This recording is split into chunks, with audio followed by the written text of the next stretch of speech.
திருச்சி போயிட்டு வந்துட்டோம் நைட்டே. அதுக்கப்புறம் நெக்ஸ்ட் டே பழனி ஆத்தா கிட்ட எல்லாம் சொல்லிட்டு போயிடலாம்னு வந்தோம்.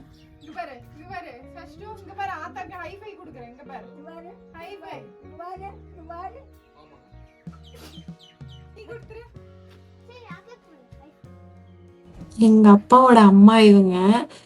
நான் சின்ன வயசுலலாம் லீவ் விட்டா இவங்க வீட்ல தான் இருப்பேன். ஸோ ஊருக்கு போறேன். இதுக்கப்புறம் போயிட்டு அப்படியே இங்க யுஎஸ் வர்றது.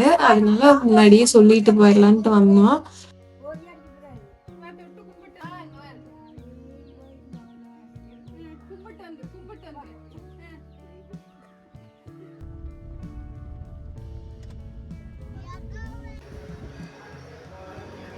பழனிக்கு வந்துட்டோம். இங்க வந்து கோயிலுக்குள்ளேயே வந்து இந்த மாரி மொட்டை போடுறதுக்குன்னு தனியா ஒரு இடம் இருக்கு. அங்க போயிட்டு நம்ம வந்து டிக்கெட் வாங்கிட்டு அமௌண்ட் பே பண்ணிட்டோம்னா, அங்க இருக்கிறவங்களுக்கு நம்ம வந்து ஒரு ஒரு நம்பர் குடுத்துருவாங்க. அவங்க கிட்ட போய் நம்ம மொட்டை போடணும்.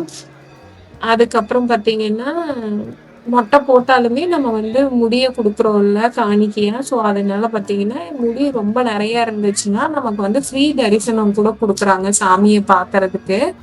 அந்த மாதிரி நாங்க விஐபி டிக்கெட்ல தான் போனோம். முடி குடுத்ததுனால. ஆனா மேல போம்போது பார்த்தீங்கனாலுமே, நமக்கு வந்து ஃபோன்லாம் அலவுட் இல்லன்னு சொல்ட்டாங்க. நாங்க இங்க கீழ சாமி கும்பிட்டுட்டு அதுக்கப்புறம் தான் மேல போனோம். அதெல்லாம் என்னால எடுக்க முடியல. ஏன்னா, அங்க ஃபோன் அலவுட் கிடையாது சொல்ட்டாங்க. நல்லபடியா மொட்டை போட்டு, அங்க பக்கத்துல குளிக்கிறக்கு இடமும் இருக்கு. அங்க குளிச்சுட்டு நாங்க நேரா சாமி கும்பிடுறக்கு போயிட்டோம்.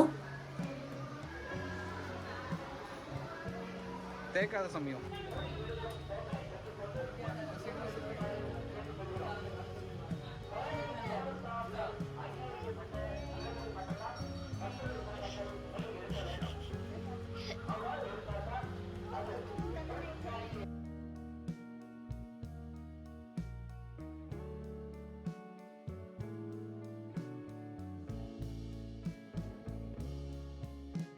கீழ இருக்கிற கோயில் தான் வந்து ஃபர்ஸ்ட்டு கட்டுனாங்க. சாமி வந்து பழனி ஆண்டவர்னா கீழ தான் கும்பிட்டுட்டு, அதுக்கப்புறம் தான் மலைக்கு மேல இருக்கிற கோயிலுக்கு போகணும்னு சொன்னாங்க.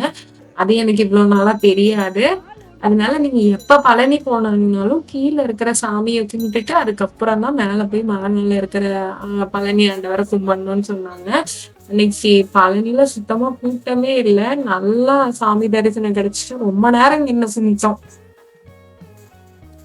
கண்டிப்பா இந்த வீடியோ உங்களுக்கு பிடிக்கும் நம்புறேன். பிடிச்சிருந்துச்சுன்னா லைக் பண்ணுங்க, ஷேர் பண்ணுங்க அண்ட் மறக்காம ஃபேவரட் பிளாட்ஃபார்ம் சேனல சப்ஸ்கிரைப் பண்ணுங்க.